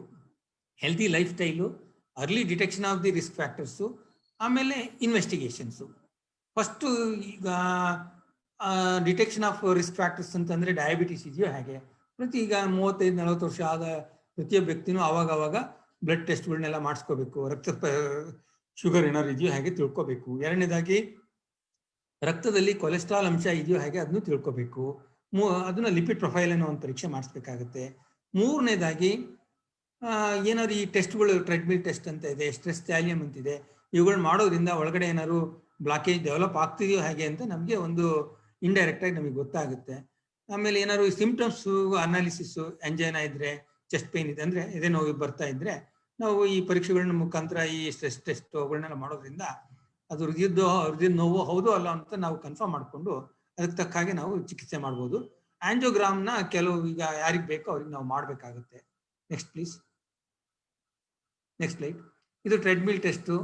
ಈ ಟ್ರೆಡ್ಮಿಲ್ ಟೆಸ್ಟಲ್ಲಿ ಒಂದು 5 ನಿಮಿಷದಿಂದ 15 ನಿಮಿಷ ನಾವು ಎಕ್ಸಸೈಸ್ ಮಾಡಿಸ್ಬಿಟ್ಟು ಏನಾದ್ರು ತೊಂದರೆ ಇದೆ ಹಾಗೆ ನಮ್ಗೆ ತಿಳ್ಕೊಬೋದು. Next please. So risk factors ಏನಪ್ಪಾ ಈ ಹೃದಯಾಘಾತಕ್ಕೆ? ನಾನ್ ಮಾಡಿಫೈಯಬಲ್ ರಿಸ್ಕ್ ಫ್ಯಾಕ್ಟರ್ಸ್, ಇವುಗಳನ್ನ ಯಾರೇನೂ ಬದಲಾವಣೆ ಮಾಡೋಕ್ಕಾಗಲ್ಲ. ಏಜ್ ಅಂದ್ರೆ ಈಗ 40 ವರ್ಷದ ಮೇಲ್ಪಟ್ಟವ್ರು ಎಲ್ಲರಿಗೂ ಈ ಹೃದಯ ತೊಂದರೆ ಬರೋ ಸಾಧ್ಯತೆ ಜಾಸ್ತಿ ಇರುತ್ತೆ. ಏಜ್ ಆಗೋದನ್ನ ಯಾರು ತಡೆಗಟ್ಟಕ್ಕಾಗೋದಿಲ್ಲ. ಸೆಕ್ಸ್ ಅಂದ್ರೆ ಮೇಲ್ಸ್ ಅಲ್ಲಿ ಜಾಸ್ತಿ ಇರುತ್ತೆ, ಬಟ್ ಫೀಮೇಲ್ಸ್ ಅನ್ನು ಅವ್ರಿಗೂ 45 ವರ್ಷ ಆದ್ಮೇಲೆ ಅವ್ರಿಗೂ ಈಕ್ವಲ್ ಆಗಿ ಈ ಹೃದಯ ತೊಂದರೆ ಬರೋ ಸಾಧ್ಯತೆ ಇರುತ್ತೆ. ಜೆನೆಟಿಕ್ ಪ್ರಿಡಿಸ್ಪೋಸಿಷನ್, ಫ್ಯಾಮಿಲಿಲಿ ಕೊಲೆಸ್ಟ್ರಾಲ್ ಜಾಸ್ತಿ ಇರೋದು, ಈಗ ಹೈಪರ್ ಕೊಲೆಸ್ಟ್ರೀಮಿಯಾ ಅಂತ ಹೇಳ್ತೀವಿ, ಅಂದ್ರೆ ಪೇರೆಂಟ್ಸ್ಗಳಿಗೆ ಏನಾದ್ರು ಕೊಲೆಸ್ಟ್ರಾಲ್ದು ತೊಂದರೆ ಇದ್ರೆ ಮಕ್ಕಳಲ್ಲೂ ಅದು ಬರೋ ಸಾಧ್ಯತೆ ಇರುತ್ತೆ. ಜೆನೆಟಿಕ್ಸ್ ಅಂತ ಹೇಳ್ತೀವಿ, ಕೆಲವರಿಗೆ ಜೀನ್ಸ್ ಅಲ್ಲೇನೆ ಈ ಹೃದಯ ತೊಂದರೆ ಬರೋ ಸಾಧ್ಯತೆ ಇರುತ್ತೆ. But most important what we are interested is modifiable risk factors. One most important is hyperlipidaemia, ಅಂದ್ರೆ ರಕ್ತದಲ್ಲಿ ಕೊಲೆಸ್ಟ್ರಾಲ್ ಅಂಶ ಜಾಸ್ತಿ ಇರೋದು, ಅದಕ್ಕೆ ಡಿಸ್ಲಿಪಿಡೀಮಿಯಾ ಅಂತ ಹೇಳ್ತೀವಿ. ಇದು ಜಾಸ್ತಿ ಇದ್ರೆ ಅದು ಹೃದಯಾಘಾತ ಆಗೋ ಸಾಧ್ಯತೆ ಬಹಳ ಜಾಸ್ತಿ. ಇದನ್ನ ನಾವು ಈಸಿಯಾಗಿ ನಾವು ಟ್ರೀಟ್ ಮಾಡ್ಬೋದು, ಕ್ಯೂರ್ ಮಾಡ್ಬೋದು. ಹೈಪರ್ ಟೆನ್ಷನ್, ಈಗ ನನ್ಗೆ ಗೊತ್ತಿರೋ ಹಾಗೆ 30 ವರ್ಷ ಪಟ್ಟ ಬಹಳ ಜನಕ್ಕೆ, ಅಂದ್ರೆ nearly 20% of the 25% of the population has hypertension. ಆಮೇಲೆ ಸ್ಮೋಕಿಂಗ್ ನಮಗೆ ಗೊತ್ತಿರೋ ಹಾಗೆ ಅದನ್ನ ನಾವು ಈಗ ಬಹಳ ಜನ ಸ್ಮೋಕ್ ಮಾಡ್ತಾರೆ. 5 to 7%, 10% of the population smokes, they do smoke. Smoking is A major risk factor for development of A heart attack. ಆಮೇಲೆ ಡಯಾಬಿಟಿಸ್ ಇನ್ಸಿಡೆನ್ಸ್ ಬಹಳ ಜಾಸ್ತಿ ಆಗ್ತಾ ಇದೆ, ದಿನ ಜಾಸ್ತಿ ಆಗ್ತಾ ಇದೆ. This is because of various factors, obesity, ಆಮೇಲೆ ಫುಡ್ ಹ್ಯಾಬಿಟ್ಸು, ಲೈಫ್ ಸ್ಟೈಲು, ಇವುಗಳೆಲ್ಲದ್ರಿಂದನೂ ಅದು diabetes it is becoming uncontrollable, that is causing heart attack. Next please. See how to prevent this heart attack. That is my one is smoking. Smoking is a major risk factor for coronary disease.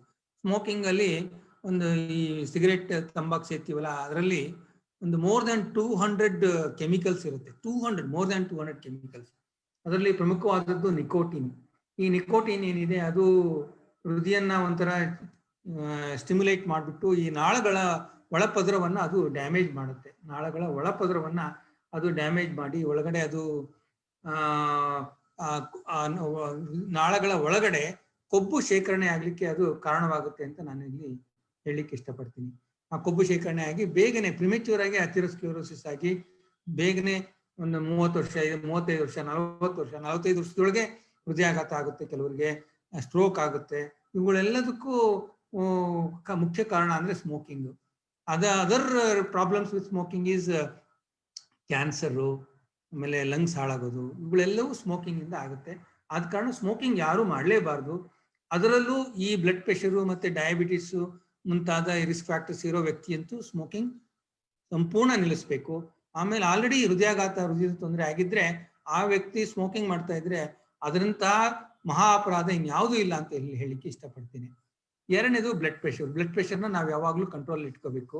Normal blood pressure should be less than 130/80, especially so if there is a diabetes, especially if there is a kidney disease.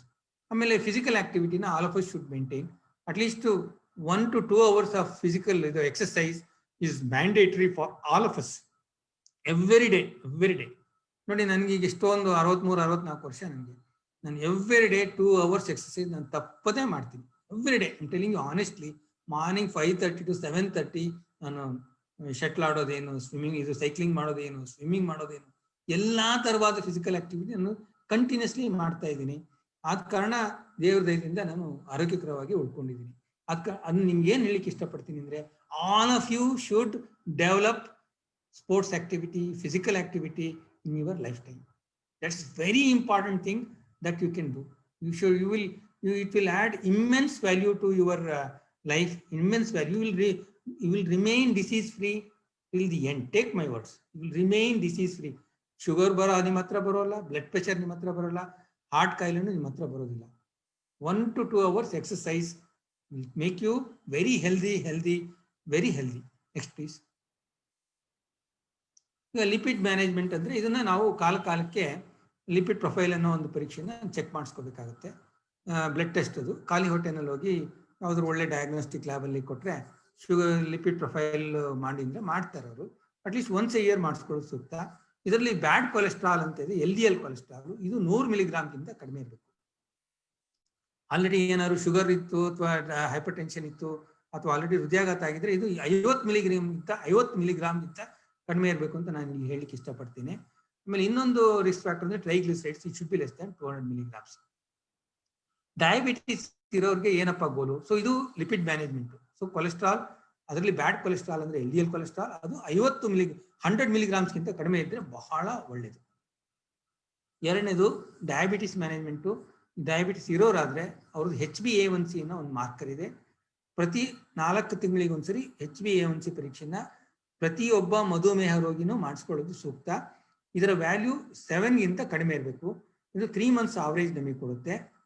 7 ಕಡಿಮೆ ಇದೆ ಅಂತಂದ್ರೆ ನಿಮ್ದು sugar ಹತೋಟಿನಲ್ಲಿದೆ ಅಂತ ಅರ್ಥ. Sugar ಹತೋಟಿನಲ್ಲಿದ್ರೆ ಈ ಹೃದಯಾಘಾತ ಆಗೋ ಸಂಭವ, ಆಮೇಲೆ ಈ ಅಥೆರೋಸ್ಕ್ಲೆರೋಸಿಸ್ ಅಂದ್ರೆ ರಕ್ತನಾಳಗಳಲ್ಲಿ ಕೊಬ್ಬು ಶೇಖರಣೆ ಆಗೋ ಸಾಧ್ಯತೆ ಬಹಳ ಕಡಿಮೆ ಆಗುತ್ತೆ. ಸೊ ಇದು ಬಹಳ ಒಳ್ಳೆಯದು. 7 ಕಡಿಮೆ ಇಟ್ಬೇಕು. ಇದು ನಿಮ್ಮ ಟಾರ್ಗೆಟ್ ನಾನು ಹೇಳ್ತಿರೋದು. ಮೂರನೇದು ಮುಖ್ಯವಾಗಿ ವೆಯ್ಟ್ ಮ್ಯಾನೇಜ್ಮೆಂಟು. ಈ ಬಾಡಿ ಮಾಸ್ ಇಂಡೆಕ್ಸ್ ಅಂತ ನಾವು ಹೇಳ್ತೀವಿ. ಇದು it should be less than 25. ಇದನ್ನ ನಾವು all of you should maintain a lean body mass. Fat, ಬೊಜ್ಜು ಅವೆಲ್ಲ ಇರಲೇಬಾರ್ದು. ಸ್ವಲ್ಪನೂ ಇರಬಾರ್ದು. ಕನ್ನಡಿ ಮುಂದೆ ನಿಂತ್ಕೊಂಡು ನೋಡಿ, ಸ್ವಲ್ಪನೂ ಬೊಜ್ಜು, ಪೋಂಚ್ ಅಂತ ಹೇಳ್ತೀವಲ್ಲ, ಅದು ಕಾಣಲೇಬಾರ್ದು. Eat less and remain healthy. Eat less calorie food, rich food ನೀವು ತಿನ್ನಕ್ಕೆ ಹೋಗಬೇಡಿ. ಇದರಿಂದ ನಿಮ್ಗೆ ಬಹಳ ಹೆಲ್ಪ್ ಆಗುತ್ತೆ. Try to maintain ideal body weight. ಊಟದಲ್ಲಿ ಯಾವಾಗಲೂ ಫ್ರೂಟ್ಸು, ವೆಜಿಟೇಬಲ್ಸು ಜಾಸ್ತಿ ತಗೋಬೇಕು. ಸ್ವೀಟು, ಮಾಂಸ ಅವೆಲ್ಲ ಹೆಚ್ಚು ತಿನ್ನಕ್ಕೆ ಹೋಗಬಾರ್ದು. ಎಣ್ಣೆ ಪದಾರ್ಥನೂ ಹೆಚ್ಚಿಗೆ ಬಳಸಬಾರ್ದು. ವೆಯ್ಟ್ನ ಐಡಿಯಲ್ ಆಗಿ ಇಟ್ಕೊಳ್ಳೋದು ಬಹಳ ಸೂಕ್ತ. ಈ BMI ಅನ್ನಲ್ಲ, ಅದನ್ನ ನಾವು ಈಸಿಲಿ ಕ್ಯಾಲ್ಕುಲೇಟ್ ಮಾಡ್ಬೋದು. ನಿಮ್ಮ ಸಾಫ್ಟ್ ಫೋನ್ ಇರುತ್ತಲ್ಲ, ಅದರಲ್ಲೇ ನೀವು ಹಾಕೊಂಡ್ರೆ ಬಂದ್ಬಿಡುತ್ತೆ. ಐಡಿಯಲ್ ವೇಸ್ಟ್ ಸರ್ಕಂಫರೆನ್ಸ್ ವಿಮೆನ್ಗೆ ಲೆಸ್ ದ್ಯಾನ್ 35 inches, ಮೆನ್ಗೆ 40 inches ಕಡಿಮೆ ಇರಬೇಕು. Next please. Next slide please. Hypertension, this is most important because 25% of the population has hypertension. It starts at 30 years of age, and it should always be less than 140 by 90. In fact, it should be less than 130 by 90 now. 130 by 85, in fact. If it is more than 140 by 90, we call it as high blood pressure. And this requires change in lifestyle. ಹೇಳಿದ್ನಲ್ಲ, exercise, ಫುಡ್ಡಲ್ಲಿ salt ಕಮ್ಮಿ ತಗೊಳ್ಳೋದು, ಉಪ್ಪಿನಕಾಯಿ ಹಪ್ಪಳನ ಹೆಚ್ಚು ಬಳಸಕ್ಕೆ ಹೋಗಬಾರ್ದು, ಬೊಜ್ಜನ್ನ ನಾವು ಕರೆಸ್ಕೋಬೇಕು. ಇವುಗಳಿಂದ ನಾವು ಆಮೇಲೆ ರೆಗ್ಯುಲರ್ ಎಕ್ಸಸೈಸು, ಫಿಟ್ನೆಸ್, ಅವುಗಳಿಂದ ನಾವು ವೆಯ್ಟ್ ರಿಡಕ್ಷನ್ ಮಾಡಿಕೊಂಡು ಬ್ಲಡ್ ಪ್ರೆಷರ್ನ ನಾವು ಹತೋಟಿಗೆ ಇಡ್ಲಿಕ್ಕೆ ಸಾಧ್ಯತೆ ಇದೆ. ಇದು incidence of high blood pressure increases with age. Next please. To prevent hypertension, less salt. Alcohol na avoid ಮಾಡಿದ್ರೆ better, because alcohol causes overweight and it increases your blood pressure. So you should avoid alcohol. Smoking should totally stop. No human being should smoke. That's all I can tell. ಆಮೇಲೆ stress relieving procedures like yoga, meditation should be followed by all of us. And sedentary life should be totally curtailed. Regular exercise, fitness ಗೆ ನೀವು ಪ್ರಾಮುಖ್ಯತೆ ಕೊಡಬೇಕು. Next please. Say no to tobacco. Next please. ಇದು ಬಹಳ interesting slide. ಇಲ್ಲಿ ಇವರಿಬ್ರು parents ಅವ್ರು smoke ಮಾಡಿ ಬಿಡ್ತಾ ಇದ್ದಾರೆ ನೋಡಿ. ಮಗು ಇದೆಯಲ್ಲ, ಅದಕ್ಕೂ ಇವ್ರು ಸೇದಿ ಬಿಡುವ ಒಂದು ಧೂಮ್ರಪಾನ ಮಾಡಿ ಬಿಡ್ತಾ ಇರೋ ಧೂಮ್ರ ಏನಿದೆಯಲ್ಲ, ಅದನ್ನ ಮಗು ಇನ್ಹೇಲ್ ಮಾಡ್ತಾ ಇದೆ. ಅದರಿಂದನೇ ಈ ಮಗುಗೆ ಹೃದಯ ತೊಂದರೆ ಬರೋ ಸಾಧ್ಯತೆ ಇದೆ. ಇದಕ್ಕೆ ನಾವು ಪ್ಯಾಸಿವ್ ಸ್ಮೋಕಿಂಗ್ ಅಂತ ಹೇಳ್ತೀವಿ. ಸೊ ನೀವು ಹಾಳಾಗೋದಲ್ಲದೆ ಸ್ಮೋಕರ್ಸ್ ಹೇಳ್ತಿರೋದು, ಸ್ಮೋಕರ್ಸ್ ತಾವು ಹಾಳಾಗೋದಲ್ಲದೆ ಸುತ್ತಮುತ್ತ ಇರೋರ್ನು ಹಾಳು ಮಾಡ್ತಾರೆ. ಎಸ್ಪೆಷಲಿ ಮಕ್ಕಳು, ಎಲ್ಡರ್ ಮುಂದೆ ಕೂತ್ಕೊಂಡು ಸಿಗರೇಟ್ ಸೇದೋದು, ಅದು ತೀರಾ ಒಂದು ಕೆಟ್ಟ ಕೆಲಸ ಅಂತ ನಾನು ಹೇಳ್ತೀನಿ. ನಿಮ್ಮ ಆರೋಗ್ಯ ಹಾಳು ಮಾಡ್ಕೋಬಹುದು, ಬಟ್ ಇನ್ನೊಬ್ಬರ ಆರೋಗ್ಯ ಹಾಳು ಮಾಡಲಿಕ್ಕೆ ನಿಮ್ಗೆ ಯಾವುದೇ ತರವಾದ ಅಧಿಕಾರ ಇಲ್ಲ. Next slide please. Passive smoking ಅಂತ ಹೇಳ್ತೀವಿ. Next please. Regular exercise, healthy food, it can keep you fit and very, very healthy. Next please. Next please. Keep away from obesity. ನಾನು ಹೇಳಿದ್ನಲ್ಲ, ವೇಸ್ಟ್ ಸರ್ಕಂಫರೆನ್ಸ್ ಹೆಣ್ಮಕ್ಳಲ್ಲಿ 35 ಇಂಚಸ್ಗಿಂತ ಜಾಸ್ತಿ ಇರಬಾರ್ದು. Waist circumference just above the, ಇಲ್ಲಿ ನಿಮ್ಮ umbilicus ಬರುತ್ತಲ್ಲ ಆ ಲೆವೆಲಲ್ಲಿ ನೋಡ್ಕೊಂಡ್ರೆ ಆಯ್ತು. ಎಲ್ಲ all of us can measure it. ಗಂಡಸರಿಗೆ ಇದು should not be more than 40 inches, ಹೆಣ್ಮಕ್ಳಲ್ಲಿ should be less than 35 inches. Next please. ಅವಾಗ ಕಾಲಕ್ಕೆ ನಾವು BP ಚೆಕ್ ಮಾಡ್ಕೋಬೇಕು. BP ಇದೆ ಅಂತ ಯಾರಿಗೂ ಗೊತ್ತೇ ಆಗೋದಿಲ್ಲ. BP ಇದೇನು ಸಿಂಪ್ಟಮ್ಸ್ ಇಲ್ಲ, ನನಗೇನಿಲ್ಲ ಅಂತ ಯಾರು ಭಾವಿಸ್ಬೇಕಾಗಿಲ್ಲ. BP ಸಿಂಪ್ಟಮ್ಸ್ ಬರೋದು ತೀವ್ರ ತೊಂದರೆ ಆದಾಗಷ್ಟೇ. BP ಸಿಂಪ್ಟಮ್ಸ್ ಬರೋದೇ ಇಲ್ಲ. BP ಸಿಂಪ್ಟಮ್ಸ್ ಬರೋದು ಹಾರ್ಟ್ ಅಟ್ಯಾಕ್, ಅದು BP ಇಂದ ಹಾರ್ಟ್ ಅಟ್ಯಾಕ್ ಆದಾಗ ಅಥವಾ ಸ್ಟ್ರೋಕ್ ಆದಾಗ ಅಥವಾ ಕಿಡ್ನಿ ಫೇಲ್ಯೂರ್ ಆದಾಗ ಬರುತ್ತೆ. ಅಲ್ಲಿ ತನಕ ಯಾರು ಕಾಯ್ಬೇಕಾಗಿಲ್ಲ. ಸೊ 35-40 ವರ್ಷ ಮೇಲ್ಪಟ್ಟ ಪ್ರತಿಯೊಬ್ಬ ವ್ಯಕ್ತಿನೂ ಒಂದು 6 ತಿಂಗಳು 3 ತಿಂಗಳಿಗೆ ಒಂದ್ಸರಿ BP ಚೆಕ್ ಮಾಡ್ಕೊಳ್ಳೋದು ಬಹಳ ಒಳ್ಳೇದು. ಎಸ್ಪೆಷಲಿ 45 ವರ್ಷ ಆದ್ಮೇಲೆ ಒಂದು ಎವ್ರಿ ಮಂತ್ ಒಂದು BP ಚೆಕ್ ಮಾಡ್ಕೊಳ್ಳೋದು ಒಳ್ಳೇದು. ಎಲ್ಲರೂ ಮನೇಲೆ ಒಂದೊಂದು BP ಅಪ್ಡೇಟ್ಸ್ ಇಟ್ಕೊಂಡ್ಬಿಟ್ಟು ಆವಾಗ ಚೆಕ್ ಮಾಡ್ಕೋತಾ ಇದ್ರೆ BP ಸರಿ ಇದೆಯೋ ಇಲ್ಲ ಅನ್ನೋದು ಗೊತ್ತಾಗುತ್ತೆ. ಎಸ್ಪೆಷಲಿ ಎಲ್ಡರ್ಲಿ ಪೀಪಲ್ ಇರೋರು, ಹೃದಯ ರೋಗಿಗಳು ಮನೇಲಿ ಒಂದು BP ಅಪ್ಡೇಟ್ಸ್ ಇಟ್ಕೊಳ್ಳೋದು ಬಹಳ ಒಳ್ಳೇದು ಅಂತ ನಾನು ಹೇಳಿಕ್ಕೆ ಇಷ್ಟಪಡ್ತೀನಿ. ಆಮೇಲೆ ಹಿಂಗೆ ಕಾಲಕ್ಕೆ ಬ್ಲಡ್ ಶುಗರ್ ಟೆಸ್ಟ್ ಮಾಡಿಸ್ಕೋಬೇಕು. ಡಯಾಬಿಟೀಸ್ ಹೆಂಗೆ ಗೊತ್ತಾಗುತ್ತೆ ಹೇಳಿ? ನೀವು ಚೆಕ್ ಮಾಡಿಸ್ಕೋಬೇಕು. ಚೆಕ್ ಮಾಡಿಸ್ಕೊಳ್ದೆ ಹೋದ್ರೆ ಹೇಗೆ ಗೊತ್ತಾಗುತ್ತೆ? ಇದು ಸಿಂಪ್ಟಮ್ಸ್ ಬರಲಿ ಅಂತ ಕಾಯ್ತಾಗಿರೋಕ್ಕಾಗತ್ತಾ? ಹಾಗಿಲ್ಲ. 35 ವರ್ಷ ಆದಮೇಲೆ ಈ ಹೆಲ್ತ್ ಚೆಕ್ಸ್ ಅಂತ ಮಾಡ್ತಾರೆ, ಎಕ್ಸಿಕ್ಯೂಟಿವ್ ಹೆಲ್ತ್ ಚೆಕ್ಸು, ಏನೇನು ವೆಲ್ ವುಮನ್ ಚೆಕ್ ಅವೆಲ್ಲ ಮಾಡ್ತಾರೆ. ಪ್ರತಿ ವರ್ಷ ಹೋಗಿ ಮಾಡಿಸ್ಕೋಬೇಕಪ್ಪ ಹೋಗಿ. ಅದರಲ್ಲಿ ನಿಮ್ಮ ಲಿಪಿಡ್ ಪ್ರೊಫೈಲ್ ಹೇಗಿದೆ ಗೊತ್ತಾಗುತ್ತೆ, ಶುಗರ್ ಇದೆಯೋ ಇಲ್ಲ ಅಂತ ಗೊತ್ತಾಗುತ್ತೆ, ಲಿವರ್ ಹೇಗಿದೆ ಅಂತ ಗೊತ್ತಾಗುತ್ತೆ, ಒಂದು ಚೆಸ್ಟ್ ಎಕ್ಸ್ರೇ ಮಾಡ್ತಾರೆ, ECG ಮಾಡ್ತಾರೆ. ಹೀಗಾಗಿ ಏನಾದ್ರು ಕಾಯಿಲೆಗಳು ಶುರು ಆಗ್ತಿದ್ರೆ ಗೊತ್ತಾಗುತ್ತೆ.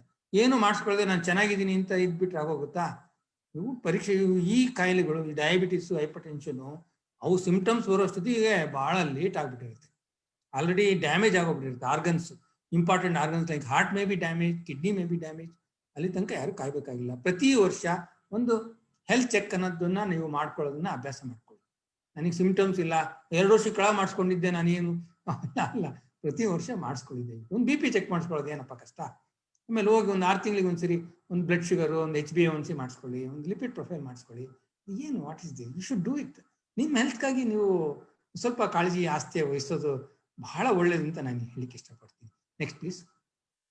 ನೆಕ್ಸ್ಟ್ ಸ್ಲೈಡ್ ನೋಡಿ. ಮೆಡಿಟೇಷನ್ನು ನೋಡಿ, ಈ ಎನ್ವಿರಾನ್ಮೆಂಟ್ ನೋಡಿ ಹೇಗಿದೆ. ಯಾವುದೋ ಒಂದು ಹಳ್ಳಿ ಹಳ್ಳಿ ವಾತಾವರಣದಲ್ಲಿ ಇವರು ಮೆಡಿಟೇಷನ್ ಮಾಡ್ತಾ ಇದ್ದಾರೆ. ಈ ಥರ ನಮಗೆ ಈ ಪಟ್ಟಣದ ಒಂದು ಗೋಜು ಅದರಿಂದ ಸ್ವಲ್ಪ ಅವಾಗವಾಗ ಹೊರಗಡೆ ಹೋಗ್ಬಿಟ್ಟು ಈ ಮೆಡಿಟೇಷನ್, ಯೋಗ ಇವುಗಳನ್ನ ನಾವು ಅಭ್ಯಾಸ ಮಾಡೋದ್ರಿಂದ ಎಷ್ಟೊಂದು ಸರಿ ನಾವು ಈ BP ಕಮ್ಮಿ ಮಾಡ್ಕೋಬಹುದು, ಶುಗರ್ನು ಹತೋಟಿ ತಗೋಬಹುದು, ಹೃದಯದ ಕಾಯಿಲೆನೂ ದೂರವಾಗಿ ಇಟ್ಕೋಬಹುದು. Next please.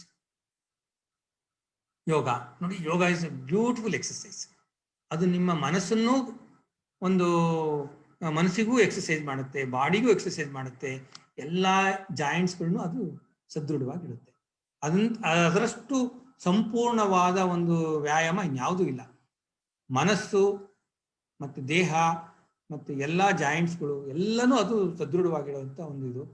ಎಲ್ಲರೂ ಸಾಧ್ಯ. ಈಗ ನಮ್ಮ ದೇಶ ಯೋಗದ ಒಂದು ಕೇಂದ್ರ ಸ್ಥಾನವಾಗಿದೆ. ವರ್ಲ್ಡ್ನಲ್ಲೇ ಯೋಗ, everybody is following yoga.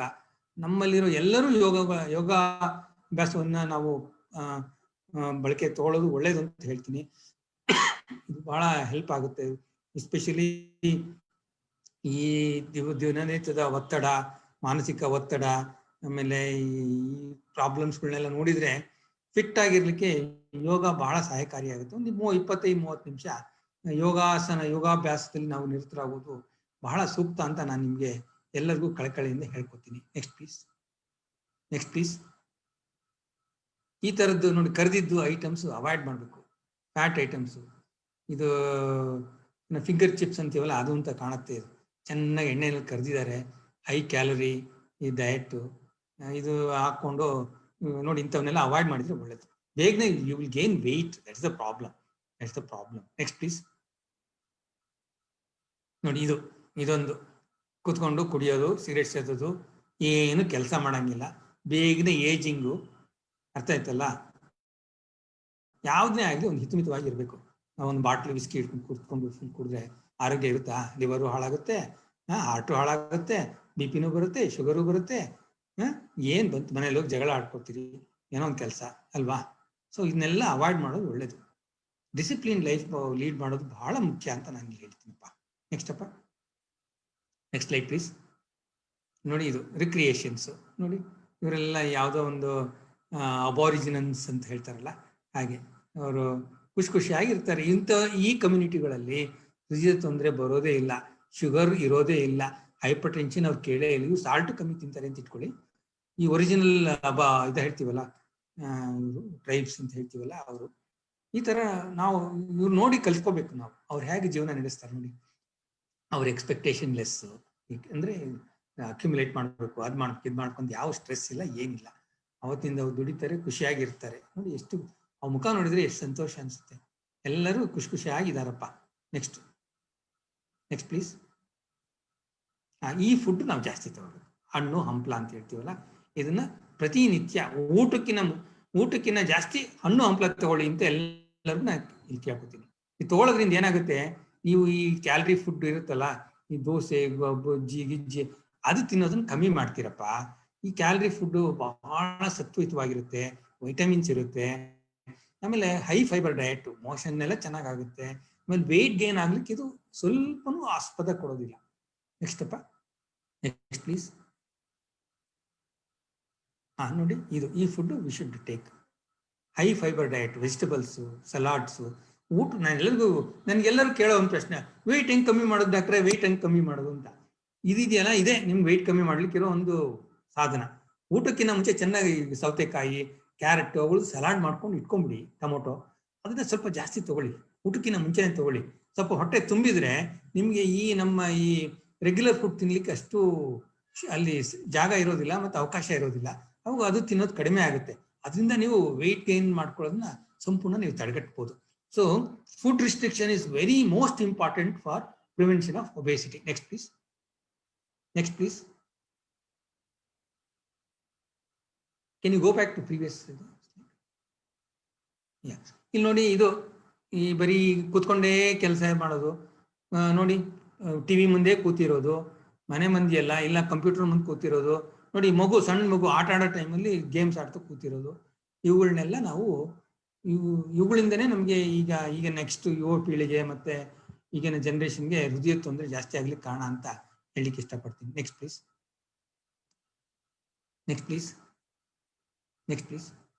Exercise. I do nearly 30 minutes cycling every day. Such a beautiful exercise. All of us should enjoy these things. Next, please. ನೋಡಿ, ನಮ್ಮ ಮಕ್ಕಳಿಗೆ ತಿನ್ನೋ, ಅದು ತಿನ್ನೋ, ಇದು ತಿನ್ನೋ, ನಾವು ತಂದು ಕೊಡ್ತೀವಿ ನೋಡಿ. ಆಮೇಲೆ ಇದು ನೋಡಿ, ಈ ಜಂಕ್ ಫುಡ್ ಒಂದು. ಎರಡನೇದು ಈ ಹೈ ಕ್ಯಾಲರಿ ಇದು ಡಯಟ್, ಪೆಪ್ಸಿ, ಕೋಲಾ, ಅವೆಲ್ಲ ಹೈ ಕ್ಯಾಲರಿ ಅಂದ್ರೆ ಹೈ ಕ್ಯಾಲರಿ. ಅವು ನೀವು ದಿನ ಕೊಡ್ತಾ ಹೋದ್ರೆ ಮಕ್ಕಳು ಹಿಂಗೆ ಆಗ್ತಾರೆ. ಪ್ರಿಮೆಚ್ಯೂರ್ ಅಥೆರೋಸ್ಕ್ಲೆರೋಸಿಸ್ 25 ವರ್ಷಕ್ಕೆ ನೋಡಿ ಹಾರ್ಟ್ ಅಟ್ಯಾಕ್, ಹಾರ್ಟ್ ತೊಂದರೆಗಳು, ಎಲ್ಲ ಬಲ ತೊಂದರೆಗಳು. Next please. ಇದೆ ಮಕ್ಕಳಿಗೆ ಟಿವಿ ಮುಂದೆ ಕೂರಿಸ್ಬಿಡೋದು, ಇಲ್ಲ ವಿಡಿಯೋ ಗೇಮ್ಸು, ಟಿವಿ ಎರಡೇ. ಅವು ಮಕ್ಕಳೋಗಿ, ನಮ್ಮ ಮಕ್ಕಳು ಹೋಗಿ ಪಾರ್ಕಲ್ಲಿ ಆಟ ಆಡೋದಿಲ್ಲ, ಪಾರ್ಕ್ಗಳು ಇಲ್ಲ ಅಂತ ಇಟ್ಕೊಳ್ಳಿ. As parents we should encourage them to take up sports activity and all this physical activity we should encourage. ಅದ್ ಬಿಟ್ಬಿಟ್ಟು ಅವ್ರ ಜೊತೆ ನಾವು ಕೂತ್ಕೊಂಡಿರ್ತೀವಿ, ಹಂಗಾದ್ರೆ ಹೆಂಗೆ ಮಕ್ಕಳು ಹೆಂಗೆ ಆರೋಗ್ಯ ಕಾಪಾಡ್ಕೊತವೆ? Next slide please. ಯೋಗಾಭ್ಯಾಸ ನಾನು ಹೇಳಿದೆ, ಯೋಗಾಭ್ಯಾಸ, ಮೆಡಿಟೇಷನ್ ಬಹಳ ಮುಖ್ಯ. ನಿಮಗೆ ಎನಿ ಟೆನ್ಷನ್ ಟೈಮಲ್ಲಿ ಇದ್ದಾಗ ಈ ಥರ ಕೂತ್ಕೊಂಡು ಒಂದು 10 ನಿಮಿಷ ಮೆಡಿಟೇಷನ್ ಮಾಡಿಪ್ಪ, BP ಕಮ್ಮಿ ಆಗುತ್ತೆ, ಪಲ್ಸ್ ರೇಟು ಕಮ್ಮಿ ಆಗುತ್ತೆ. ನಿಮಗೆ ನೀವು ಇದು you will come out of that crisis. So meditation and yoga are most important daily routines I recommend for all of us. Next please. Stress ಅದೇ ಹೇಳಿದ್ನಲ್ಲ, ಏನೋ ಬಹಳ ಅಚೀವ್ ಮಾಡಕ್ಕೆ ಹೋಗೋದು, ಅವುಗಳಲ್ಲಿ ಮಾಡ್ಕೊಂಡು ಹಿಂಗೆ ಮಾಡ್ಕೊಂಡು V end up in premature heart attack and things like that. Next please. Sports activity, swimming, ಇವೆಲ್ಲ such a beautiful sports. We should encourage our children to indulge in this. ನಾವೇ ಮಾಡಬೇಕು, ನಾನೇ ಮಾಡ್ತೀನಿ ಡೈಲಿ, ಹೇಳಿದ್ನಲ್ಲ, ½ an hour ಸ್ವಿಮ್ಮಿಂಗ್ ತಪ್ಪದೇ ಇಲ್ಲ, ಮಾಡ್ತೀನಿ, ಎಲ್ಲರೂ ಮಾಡಬೇಕು. Next please. Daily walking. Next, ನಾನು ಹೇಳಿದ್ನಲ್ಲ, ನಮ್ಮ ಮಕ್ಕಳನ್ನ ನಾವು we should encourage them to do sports activity. We should participate, we should give time for them. ಈಗೆಲ್ಲಿ ಅಪ್ಪನೂ ಕೆಲಸ ಮಾಡ್ತಿರ್ತಾನೆ, ಅಮ್ಮನೂ ಕೆಲಸ ಮಾಡ್ತಿರ್ತಾರೆ, ಇಲ್ಲ ಅಮ್ಮ ಎಲ್ಲ ಇಬ್ಬರು ಟಿವಿ ಮುಂದೆ ಕೂತಿರ್ತಾರೆ, ಏನೋ ಒಂದು ಇದೇ ಥರ ಆಕ್ಟಿವಿಟಿಗಳು. ಮಕ್ಕಳು ಹೆಂಗೆ ಇಂಪ್ರೂವ್ ಆಗ್ತಾರೆ? ನಾವು ಹೋಗಿ ಅವ್ರ ಜೊತೆಗೆ ಆಟ ಆಡಬೇಕು, ಅವ್ರ ಜೊತೆಗೆ ನಾವು ಭಾಗವಹಿಸ್ಬೇಕು. ಅದರಿಂದ ನಾವು we should get a healthy next generation. That's what I want to impress upon you people. Next please. ಇವೆಲ್ಲ ಅವಾಯ್ಡ್ ಮಾಡಬೇಕು. ಜಂಕ್ ಫುಡ್ಡು, ಐಸ್ ಕ್ರೀಮು, ಬೇಕಾ ಇದು? So next please. ಇದೊಂದು ಬಹಳ ಮುಖ್ಯ ಕಾರಣ ಅಂತ ಹೇಳಿಕ್ಕೆ ಇಷ್ಟಪಡ್ತೀನಿ. ಎಲ್ಲ ಇದು ದುಡಿಬೇಕು, ದುಡ್ಡು ಅಕ್ಯುಮುಲೇಟ್ ಮಾಡಬೇಕು. ಇದರಿಂದನೇ ಸ್ಟ್ರೆಸ್ಸು. ಈ ಸ್ಟ್ರೆಸ್ಸಿಂದ ಹೃದಯಕ್ಕೆ ಬಹಳ ತೊಂದರೆ ಆಗೋಗ್ಬಿಡುತ್ತೆ. ಮಾಡಿದ್ರೆ ಇನ್ನು ಎಷ್ಟು ಬೇಕೋ ಅಷ್ಟು ದುಡ್ಕೊಂಡು ಸಂತೋಷವಾಗಿರೋದನ್ನ ನಾವು all of us should. Next please. So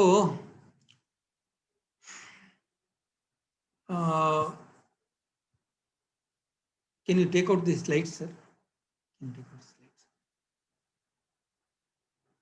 so ಇದು ಒಂದು ಜಿಸ್ಟ್ ಅಂತ ಹೇಳ್ಬೋದು. ನಾನು ಇಲ್ಲಿ ಏನು ಹೇಳಲಿಕ್ಕೆ ಇಷ್ಟಪಡ್ತೀನಿ ಅಂದ್ರೆ, ಹೃದಯ ಒಂದು ಅತ್ಯಮೂಲ್ಯವಾದ ಅಂಗ. ಅದನ್ನು ನಾವು ಕಾಪಾಡಿಸ್ಕೊಳ್ಳೋದು, ಸುರಕ್ಷಿತವಾಗಿ ಇಟ್ಕೊಳ್ಳೋದು ನಮ್ಮೆಲ್ಲರ ಆದ್ಯ ಕರ್ತವ್ಯ. ಅದನ್ನ ನೀವು ಮಾಯ ಮಾಡ್ಲಿಕ್ಕೆ ಆಗಲ್ಲ. ಇದಕ್ಕೆ ಸಂಪೂರ್ಣ ಪರಿಶ್ರಮ important. Sustained efforts are important. Sustained efforts ಅಂದರೆ ನಮ್ಮ ಆಚಾರ ವಿಚಾರ, ಆಮೇಲೆ ಆಹಾರ, ಇದರಲ್ಲಿ ನಾವು ಬಹಳ ಸಂಯಮ ಇಟ್ಕೋಬೇಕು. ಮಿತ ಆಹಾರ, ಆಮೇಲೆ ಯಾವುದು ಕೋಪ ತಾಪಗಳಿಗೆ ನಾವು ಇನ್ವಾಲ್ವ್ ಆಗದೇನೆ ಸಂಯಮದ ಜೀವನ ನಡೆಸಬೇಕು. ನಿಮ್ಮ ಒಂದು ವೆಯ್ಟ್ ಅಂದರೆ ದೇಹದ ತೂಕದ ಕಡೆ ಗಮನ ಇಟ್ಕೋಬೇಕು. ಬೊಜ್ಜಾಗ್ಲಿಕ್ಕೆ ಬಿಡಲೇಬಾರ್ದು. ಆಮೇಲೆ ಈ ಹೈ ಕ್ಯಾಲರಿ ಡಯಟ್ನ totally must avoid. More vegetables, more ಇದು. ಆಮೇಲೆ ಕೆಟ್ಟ ಅಭ್ಯಾಸಗಳನ್ನ ಯಾವುದಕ್ಕೆ ನಾವು ಶುರುನೇ ಮಾಡಬಾರ್ದು. ಈ ಧೂಮ್ರಪಾನ ಅವೆಲ್ಲ ಇದೆಯಲ್ಲ, ಯಾವುದೇ ಕಾರಣಕ್ಕೂ ನಾವು ಅದನ್ನ ಖಂಡಿತ ಅದನ್ನು ಹತ್ರನೇ ಹೋಗ್ಬಾರ್ದು. ಅಭ್ಯಾಸ ಬೆಳೆಸ್ಕೊಳ್ಳೇಬಾರ್ದು. ಅಕಸ್ಮಾತ್ ಏನಾದ್ರು ಅದು ಚಟ ಬಿದ್ದಿದ್ರೆ ತಕ್ಷಣ ಅದನ್ನ ನಾವು ನಿಲ್ಲಿಸ್ಬಿಟ್ಟು ಆರೋಗ್ಯಶೀಲ ಜೀವನಕ್ಕೆ ನಾವು ವಾಪಸ್ ಬರ್ಲಿಕ್ಕೆ ಪ್ರಯತ್ನ ಮಾಡಬೇಕು. ಕಾಲಕ್ಕೆ ಈ ರಿಸ್ಕ್ ಫ್ಯಾಕ್ಟರ್ಸ್ ಅಂದರೆ ಡಯಾಬಿಟಿಸು, ಹೈಪರ್ ಟೆನ್ಷನು ಅವು ಇದೆಯೋ ಹೇಗೆ ಅನ್ನೋದನ್ನ ಚೆಕ್ ಮಾಡಿಕೊಂಡು ಅದಕ್ಕೆ ತಕ್ಕ ಹಾಗೆ ನಾವು ಚಿಕಿತ್ಸೆ ತಗೋಬೇಕಾಗತ್ತೆ. ಅವುಗಳು ನನಗೇನು ಸಿಂಪ್ಟಮ್ಸ್ ಇಲ್ಲ, ನನಗೇನು ಇಲ್ಲ ಅಂತ ಅನ್ಕೊಳ್ಳೋದು ಬಹಳ ಹುಂಬತನ ಆಗುತ್ತೆ. BP-ನ 6 ತಿಂಗಳಿಗೆ ಒಂದ್ಸರಿ, 30 ವರ್ಷ ಮೇಲ್ಪಟ್ಟ ಎಲ್ಲರೂ 6 ತಿಂಗಳಿಗೆ ಒಂದ್ಸರಿ BP ಚೆಕ್ ಮಾಡಿಸ್ಕೊಳ್ಳೋದು, ಮತ್ತೆ ಲಿಪಿಡ್ ಪ್ರೊಫೈಲು, ಶುಗರ್ಗೆ ಚೆಕ್ ಮಾಡಿಸ್ಕೊಳ್ಳೋದು, ಇವುಗಳನ್ನ ನಾವು ಪರಿಪಾಲಿಸೋದು ಒಳ್ಳೇದು ಅಂತ ಹೇಳ್ತೀನಿ. ಒಳ್ಳೆಯ ಒಂದು ಆರೋಗ್ಯಕರವಾದ ಜೀವನ ನಡೆಸಿ, ಮತ್ತೆ ನಾವೆಲ್ಲ ಸಂಪೂರ್ಣ ಆರೋಗ್ಯದಿಂದ ಜೀವನ ನಡೆಸಿ ಅಂತ ಹೇಳಿ ನಾನು ನಿಮ್ಮೆಲ್ಲರಿಗೂ ಹಾರೈಸಿ, ಈ ಒಂದು ಸಂದರ್ಭದಲ್ಲಿ ನನಗೆ ನನ್ನ ಅನಿಸಿಕೆಗಳನ್ನ ನಿಮ್ಮ ಮುಂದೆ ನಿಮ್ಮೊಡನೆ ಶೇಖರಿಸ್ಕೊಳ್ಳಿಕ್ಕೆ, ನಿಮ್ಮೊಡನೆ ಶೇರ್ ಮಾಡಲಿಕ್ಕೆ ಅವಕಾಶ ಕೊಟ್ಟ ಸಿಂಧ್ಯಾ ಸಾಹೇಬ್ರಿಗೆ ನಾನು ನನ್ನ ಧನ್ಯವಾದಗಳನ್ನ ಮತ್ತೆ ಹೇಳ್ತಾ ಈ ನನ್ನ ಮಾತನ್ನ ಮುಗಿಸ್ತೀನಿ. ನಮಸ್ಕಾರ. Doctor, ನಮ್ಗೆ two questions are there. I think you can take the questions. One question is, what time does the heart attack come? It has been heard that it is more in the morning. Is it right, sir? Yeah, it is. ಬೆಳಿಗ್ಗೆ ಹೊತ್ತು ಸ್ವಲ್ಪ ಜಾಸ್ತಿ ಇರುತ್ತೆ sir. ಬೆಳಿಗ್ಗೆನೆ ಈ adrenaline ಅವೆಲ್ಲ ಸಿಕ್ರೇಷನ್ಸ್ ಜಾಸ್ತಿ ಇರುತ್ತೆ. Early morning 3 o'clock to 6 o'clock ಇದೆಲ್ಲ, ಆ ಟೈಮಲ್ಲೇ ಇದು 2 o'clock ಅಂತ ಇಟ್ಕೊಳ್ಳಿ, ಆವಾಗಲೇ ಇದೆಲ್ಲ ಹೃದಯಾಘಾತ ಆಗೋ ಒಂದು ಸಾಧ್ಯತೆ ಸ್ವಲ್ಪ ಜಾಸ್ತಿ ಇರುತ್ತೆ. But any time it can happen sir, any time it can happen. ಅದೇನು ಒಂದೇ ಸೆಕೆಂಡ್, ಒಂದು ಅರ್ಧ ಗಂಟೆಯಲ್ಲಿ ಬರೋದಿಲ್ಲ. ಅದು ಪೇಯ್ನ್ ಬರ್ತಾ ಇರುತ್ತೆ. ಒಂದು 2 ದಿನ ಮುಂಚೆನೂ ಅರ್ಧ ಗಂಟೆ ಪೇಯ್ನ್ ಬಂದಿರುತ್ತೆ, ಆಮೇಲೆ ಮತ್ತೆ ಒಂದು ಸ್ವಲ್ಪ ದೂರ ನಡೆದ್ರೆ ಪೇಯ್ನ್ ಬರುತ್ತೆ. ಆ ಥರ ಇನ್ಕ್ರೀಸ್ ಫ್ರೀಕ್ವೆನ್ಸಿ ಆಗಿ ಅದು it culminates in a major heart attack. Early morning hours is more common. Sir, there is a next question, and this question is, are coffee and tea healthy for our heart, sir? It may not have any bearing on the heart, sir. Healthy ಅಂತನೂ ಹೇಳಕ್ಕಾಗಲ್ಲ. It should not cause any problem. It has no relation as such. Heart ಗೂ ಏನು ಸಂಬಂಧ ಇಲ್ಲ. Be reduced or taken in a limited ಸಂಯಮದಿಂದ alcohol ಸೇವನೆ ಮಾಡಬೇಕು. Coffee ಟೀಗೆ ಏನು ಸಂಬಂಧ ಇರೋಲ್ಲ ಸರ್. ಜಾಸ್ತಿ ಟೀ ಕುಡಿದ್ರೆ ಆಗೋದು 2 ಥಿಂಗ್ಸ್ ಹೇಳ್ತೀನಿ ಕೇಳಿ. ಒಂದು, ಎದೆ ಹೊಟ್ಟೆ ಉರಿ ಸಂಕಟ, ಯಾಕೆಂದ್ರೆ ಗ್ಯಾಸ್ಟ್ರೈಟಿಸ್ ಆಗುತ್ತೆ.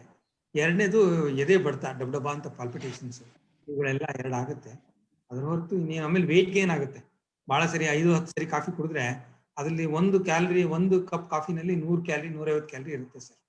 ಒಬ್ಬ ಮನುಷ್ಯನಿಗೆ ಬೇಕಾಗಿರೋದು ಒಂದು ದಿನಕ್ಕೆ 1500ರಿಂದ 2000 ಕ್ಯಾಲರಿ.